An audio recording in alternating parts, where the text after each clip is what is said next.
Hey everybody, it's Glenn with Link Outdoor Lighting. Hey listen, I'm going to try and keep this as brief as possible. This is going to be the third video about Nate Mullen's new line, Lifetime Lighting, okay?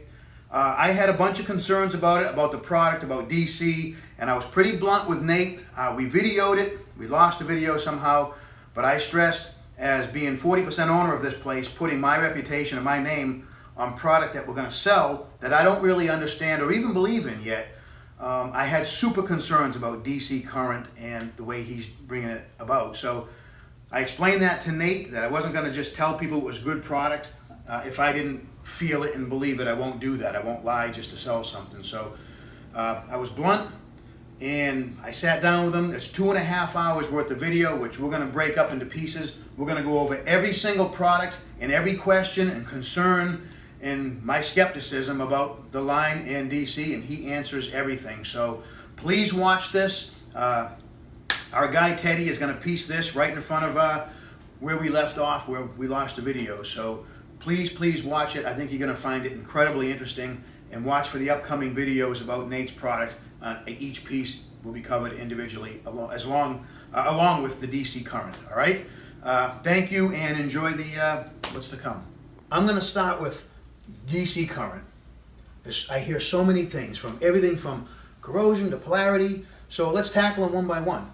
My first question is corrosion. I know my car battery, my older car, you lift the hood, you get that white powdery corrosion, which is related to DC current. So yeah, direct current always wants to find a path to ground. Okay, so we all know, if I went outside and I opened up, I went to the mall and there was 200 cars in the parking lot, I'm going to open up, probably out of 200, I opened up every hood. There's going to be 3 or 4 the terminals are corroded, and 197 of them, they're not. So corrosion, if you have a loose connection and a bad connection, corrosion starts faster with DC than it would be with AC, okay? So when I first came out with this system, and I can't take credit for this new power supply, right? When you go back, and I'm gonna go back a little bit first. Mm-hmm. So I started working on a power supply system in 2009 and 2010, because with the advent of LEDs, which are a very sophisticated electronic device, they are direct current. They are not an AC. So way back when, 10 years ago, we started working on a DC transformer, a power supply, because anything that's electronic in the world, okay, in the world, pretty powerful thing I'm saying right now, has a little black box attached to it. And that little black box conditions the power, stabilizes the voltage, filters out noise, does a lot of crazy good things, all right, because that's what electronics need. So I knew 10 years ago that the only way to have an LED system and have it survive and last 25, 30, 40,000 hours was to give it what it needs for the health and the life of a fixture. And if we go back, go back into 9 and 10, every single LED manufacturer came out, what did they say? 100,000 hours. And then they went to 90, and then 80, and then 70. Oh man, now they're down to 25,000 hours, and it's because there's been so many LED failures, and one of the main reasons is how the power is being delivered through them, which is an AC magnetic transformer. So coming out with the DC, I had the same concerns as you. So one thing that I've always prided myself in is I surround myself with smart people. I effectively like to be the dumbest person in the room, okay? Unless I'm putting on a seminar, that I find I like to be the smartest guy. So, but I'm not a electrical engineer. So I'm extremely lucky that my electrical engineer is a guy by the name of John Reeves, who invented the GFI, who really invented the induction range. A true genius, all right? So my first question to John Reeves, and mind you, back in 09 and 010, when I first thought about this power supply system, my first question to him was, what about corrosion? Mm-hmm. It's a big concern. So his answer to me was pretty straight up and pretty simple. When you have any type of electrical connection, regardless of AC or DC, in a wet environment, it's going to corrode. Okay? Fair enough. So it's going to corrode. Now, does that mean that an AC, barring a bad connection with no preventative grease, and it's just an open bare conductor, right? How long will it take that, in the worst condition, how long will it take that AC electrical connection to fail? 2 months? 6 months? 9 months? Depends on the elements, yeah. I don't know, yeah. But it's going to fail. Right. Will a DC connection now fail 40 days sooner? 2 months sooner? Absolutely, will probably fail sooner. But it's failing. So if a bad connection fails at 9 months on an AC and 7 months on a DC, nothing matters. Right. So The importance is in the connection. in the connection. Look at batteries. Right. 99% of the batteries aren't being corroded anymore. So you think the loose terminal is helping to cause corrosion on the battery? And most people are putting some type of a film on it, some type of a spray, and they don't ever corrode. I remember my dad putting like a white lithium, came in a jug with a brush, and you used to put it on the terminals, and there was Done deal. never a problem after. Right, and we all know, right? I know you support it, I support it. Every day I talk about, use a dielectric grease, right? And frankly, I started with lithium grease way back when. Nothing wrong with lithium grease, that stuff forever. Right. So as long as you have penetration and coverage on a connection, zero problems. So Nate, I got to be honest, I was very reluctant. I mean, DC, you got to retrain the world, including me, and I was not on board. But I'm coming around because I'm very interested now. You got my attention. But along with this, you're going to have DC transformers now instead of a regular magnetic or toroidal transformer. So you have transformers with you here. I want you to show them and you're going to have to explain it right, because I'm still reluctant. I'm still nervous. I've been putting gas in my car since I had my driver's license. If somebody told me tomorrow I'm going to start putting corn syrup in it and that damn thing's going to run better. People in general, contractors, they get a comfort level and they don't like to change. Right. Right? And we're all that way. I'm no different. So, for me, and when you look back on this, I'm, proud of my history. I'm the guy that invented the multi-tap transformer. I don't know if I know you know that. So, I came up with that transformer for a specific reason, was to solve voltage drop, which we had inherently was a problem on every single job because of the energy consumption of the halogen lamp. So, I love that transformer, right? So it's difficult for me, well, it wasn't difficult for me to do what I'm doing. I did what I did because we have to. Right? Your car engine, the problem is what you don't know is you're running your car with corn syrup and not gas. I'm the guy that's making the gas now. You're running bad gas in your car. It's bad power.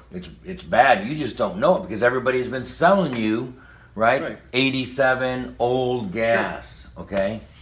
So I have reservations, and I've said this now a couple times today.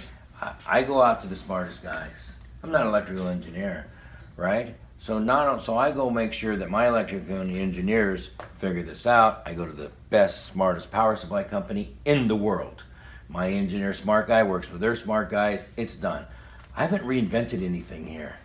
I go back to that little black box right there. Yep. There are tens of thousands of electrical engineers out there that have performed and made this standard now today. Sure. So all I did, like when I say I invented the transformer, I didn't invent the transformer. I just took known technology on that magnetic transformer, wound it specifically, and came up with the multi-taps of the transformer. I didn't invent the transformer, right? Somebody else did. Right. I didn't invent the power supply. Somebody else did.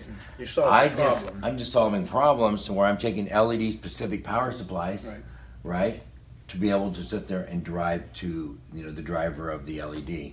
So as far as now the transformers, because I have the ability of being able to take a power supply, I can do really nice things. But that's not a transformer. Yeah, I make them in a rock. I make them 3 versions. So this is a rock. So when we look at a transformer, every single time, I hated mounting a transformer on the wall of somebody's house. They don't like it either, I don't Nobody think. likes it. Who wants to see it? I don't care how beautiful I thought my transformers were. I don't want to see that ugly looking, stupid, shiny thing, sun's beating down on it, glaring bad. Stucco. Well, none of it looks good. No, right. You got wires coming up the wall. I get that. Okay, so I have 3 different versions. So this is my rock. I'm going to show you the installation instruction. It's installed. Wow, you did that quick. All right. Hey, listen, I'm going to ask something because you just picked this up and where's the taps? I don't see any taps. Yeah, so that is new. Now, again, I'm going back now to the efficiency side of it. LEDs, matching other power supply were so efficient. So we're going from transformers that I used to make 12, 13, 14, 15, 22. 16, 18, Yeah. 20, 22. There's a whole range of taps and the whole complexity of what we would have to do in wiring. Now it's simplified to, I have 13.8 volts coming out, all right? And it's strategic, okay? So I give you 50 feet of wire coming out of a transformer, Yep. all right? All right, there are no connections. So, I don't know if we covered this or not, but there are 7 points of failure at a minimum in a transformer, okay? Sure. All right? So, at some point, this is failing, this is failing, this is failing, this is failing, this is failing, right? The guy's got to get the proper screwdriver. Does he do a proper connection, right? All the heat comes through the plug into the timer. Timers fail. So, there's a lot of problems that can be happening. Right. Points of failure. I wanted to eliminate every single point of failure in this new line. Mm-hmm. I just found my glasses. I've been looking everywhere. Those are mine. Oh, those are yours. They look like mine. I steal my glasses. Oh my God, there they are. So, right? So they come in a bag. No boxing. So literally, I open up one box where there can either be 12 or 24 in a box. I got 6. I can carry it to wherever my flags are up for I'm staking. And I'm now taking a fixture out of the bag. Okay? It's pre-lamped.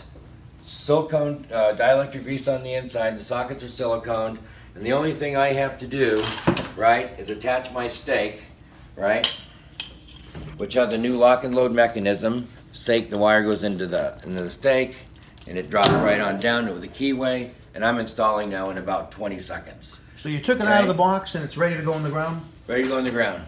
I am now Cool. literally installing it right now. That's pretty cool. So I'm going to tell you right now that I think between pre-lamped, the stake mechanism, right here, the lock and load, I call it, load and lock, and the no boxing, or no unboxing, right? It's at least 20% in labor savings right there. Yeah, probably space in their truck and even getting rid of the empty boxes. Right. Right. So, back in my previous company, I'm going to go back into 04, 03, 02. We were out there, we're putting 100 lights on the job, okay? And there's just trash everywhere. Oh my God. I mean, it must have taken us 4 hours to unbox, 100 some fixtures. And it was hot. It was in Arizona. It was miserable. And I get on the phone because there's so much trash. I call my guy Rusty and I say, Rusty, from today forward, I want you to put a trash can bag in the transformer box. I don't know if anybody remembers that, right? Good idea. So, yeah, it was a good idea. Yeah. And it was so funny because people would literally call up and say, what's the black bag for? It's a trash can Trash. bag. And we got so many calls that we literally put a little sticker on it that said trash bag. Wow. And then I took them out. Well, we took them out for a while for a dumb reason. And I can't tell you how many thousands of calls I got. Where's the We're trash in there. can bag? Right. So fast forward to today, this is obviously the next step. Right. Let's just eliminate the boxes. Right. Okay? I agree. So this is a true labor savings. And then of course it's a really strong handle bag, so whatever trash that you do have, right, can go in here. Sure.